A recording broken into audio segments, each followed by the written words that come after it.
สวัสดีค่ะพ่อแม่พี่น้องสวัสดีFCทุกท่านเนาะค่ะกลับมาพบมาพอกับเจตาพารวยคือเก่าค่ะในทางช่อง YouTube วันนี้เจตาก็จะว่างแนวทางของเล่าพัฒนาค่ะ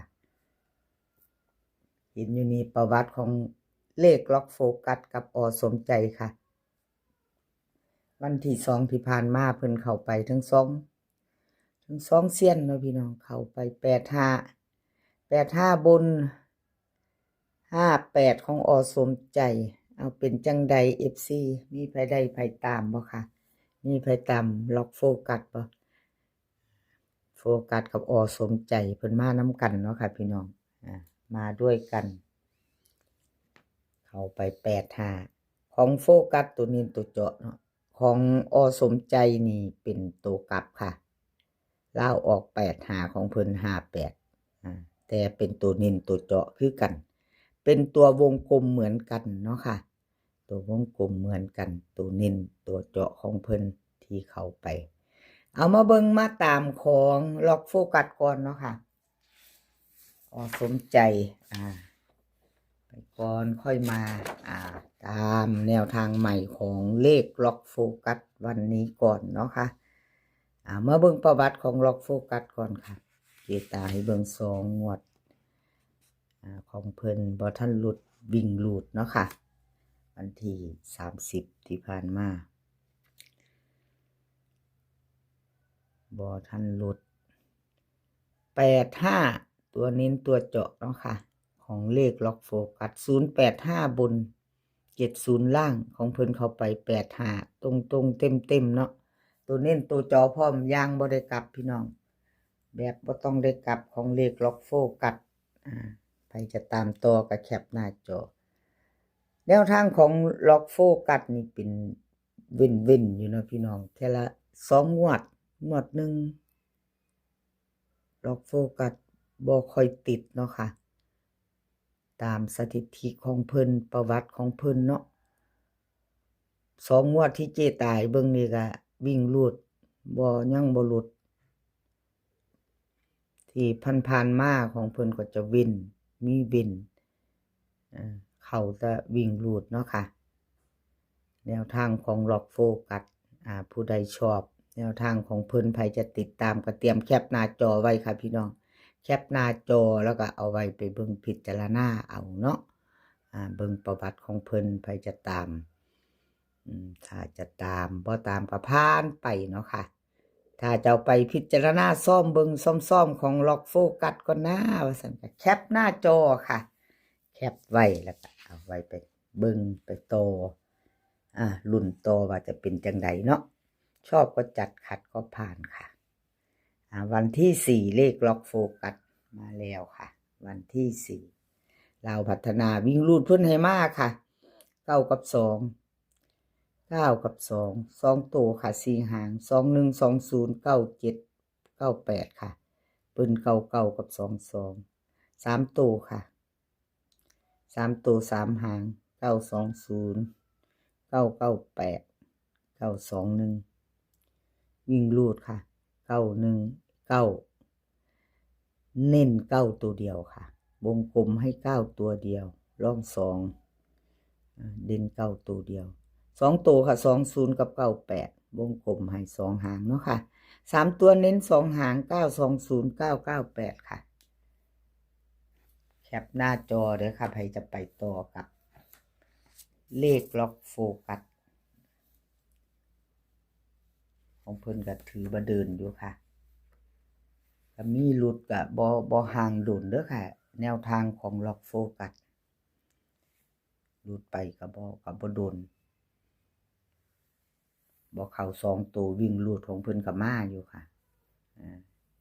ถิ่มระยะห่างบ่โดนแนวทางของล็อกโฟกัสเอาแคปหน้าจอไปไว้พิจารณาเอาค่ะพี่น้องพิจารณาเอาไปลุ้นเอาไปเบิ่งไว้ไปต่อกราบขอบคุญขอบคุณเลขล็อกโฟกัสหลายๆค่ะที่ให้แนวทางมาวางทางช่องของเจตาด้วยดีเสมอมาเนาะค่ะกราบขอบคุณหลายๆสำหรับแนวทางเนาะค่ะสมใจเพิ่นเข้าไป0853ตัวบนค่ะ70ล่าง สมใจเพิ่นเข้าไปวิ่งรูดเข้าตัวหนึ่งเนาะค่ะเข้าหาบน2ตัวมาตัวกลับลาวออก8 5 2ตัวบนของเพิ่น58ค่ะแต่เป็นตัวเน้นตัวเจาะเป็นตัววงกลมเนาะค่ะเพิ่นเน้นให้คือวงกลมเข้าไปอยู่แต่เป็นตัวกลับเอามาเบิ่งประวัติอีกงวดหนึ่งค่ะวิ่งรูดของเพิ่นยังบ่หลุดเนาะพี่น้องยังเดินยังมาอยู่2 งวดค่ะ2 งวดชัดเจนสำหรับแนวทางสมใจเนาะค่ะแล้วก็หลายๆเซียนที่เจตาให้เบิ่งเนาะที่เจตาให้เบิ่งก็ให้เบิ่ง2 งวดค่ะประวัติที่ผ่านมาFCก็เอาไปพิจารณาเอาเนาะค่ะของผู้ใดเข้าของผู้ใดหลุดดูเนาะแต่ก็ชัดเจนบ่มีกักค่ะบ่ได้แม่นตอนเลขออกหรือหลุดตอนเลขออกนะพี่น้อง ได้เห็นกันชัดๆให้ความมั่นใจกับ FC เนาะค่ะให้ความมั่นใจกับ FC ว่าของเพิ่น2 งวดเจตายเบิ่ง2 งวดของผู้นี้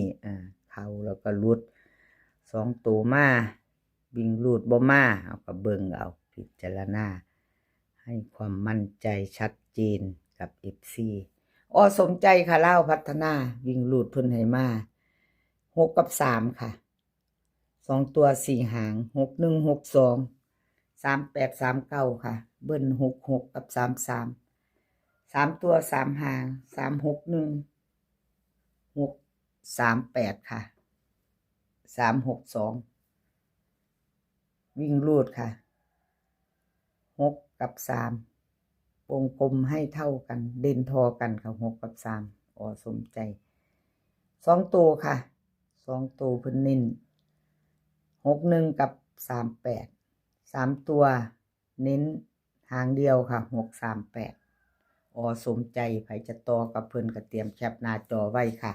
ไปรุ่นใหม่ไปต่อมื้อนี้เนาะเป็นวันใหม่แล้วค่ะเป็นวันใหม่แล้วสำหรับแนวทางมาใดไปใดเนาะค่ะอะไรก็เกิดขึ้นได้สำหรับแนวทาง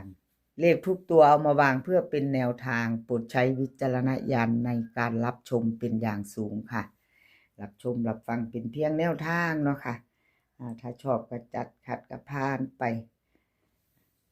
เอาไปต่อค่ะเป็นของใครรับสายด่วนค่ะรับสายด่วน FC รับสายด่วนเป็นจังไดน้อสายวิ่งสายหลุดใครได้ก็ดีใจนำเพิ่น30ค่ะวันที่30เพิ่นเข้าไปอยู่70แนวทางก็มาออกตัวเก่าเนาะพี่น้อง30 70ล่างก็มา70อีกวันที่2รับสายด่วนของเพิ่นก็หลุดไปเนาะ2ตัวพี่น้องหลุด2ตัวแต่เข้าไปวิ่งรูดตัวเดียวคือ2ตัวมา1ตัวมาอยู่ค่ะ2 งวดก็ถือว่าเพิ่นเดินอยู่เนาะวิ่งรูดเพิ่นก็ยังมาอยู่ค่ะรับสายด่วนนี่เพิ่นยังเดินอยู่2ตัวไม่เข้างวดนี้งวดวันที่2ครับขอโทษขออภัย FC แทนรับสายด่วนหลายๆค่ะที่แนวทางเพิ่นหลุดไปเนาะเอามาต่อไปใหม่มื้อนี้วันที่4ค่ะเป็นวันพุธวันที่4 2 ทุ่มครึ่งลาวพัฒนาออกแนวทางใหม่ของรับสายด่วนค่ะมาตามกันต่อวิ่งรูดค่ะวิ่งรูดเพิ่นให้มา7กับ2ตัว4 หาง71 72 25 24ค่ะเบิ้ลตัวเบิ้ล77กับ22 3ตัว3 หางค่ะ772 725 224ค่ะวิ่งรูดเพิ่นเด่นทอกันค่ะ7กับ2เด่นเท่ากัน7กับ2ตัวค่ะ72กับ24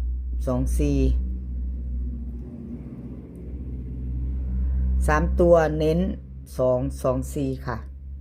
หางเดียว3ตัวรับสายด่วนพิจารณาแคปหน้าจอค่ะไปจะตามต่อชอบก็จัดขัดข้อผ่านเนาะกับขอบบุญขอบคุณรับสายด่วนหลายๆเด้อค่ะที่ให้แนวทางมาวางทางช่องเนาะค่ะกับขอบพระคุณหลายๆแล้วก็ FC ที่ขาดบ่ได้เนาะกับขอบคุณขอบคุณ FC บ่ว่าจะเป็น FC เก่า FC ใหม่ค่ะ ที่เขามาติดตามรับชมรับฟังในทางช่องน้อยๆของเจตาเนาะค่ะกราบขอบพระคุณเป็นอย่างสูงคลิปนี้ขอให้พี่น้องโชคดีกับเล่าวพัฒนามือแรงค่ะให้โชคดีกันทุกคนมื้อนี้ขอให้มีความสุขขอให้สุขภาพร่างกายแข็งแรงค่ะเดินทางไปไสก็ขอให้ปลอดภัยเดินทางไปขอให้มีโชคกลับมาขอให้มีชัยค่ะคลิปหน้าพอกันใหม่คลิปนี้ก็สวัสดีค่ะ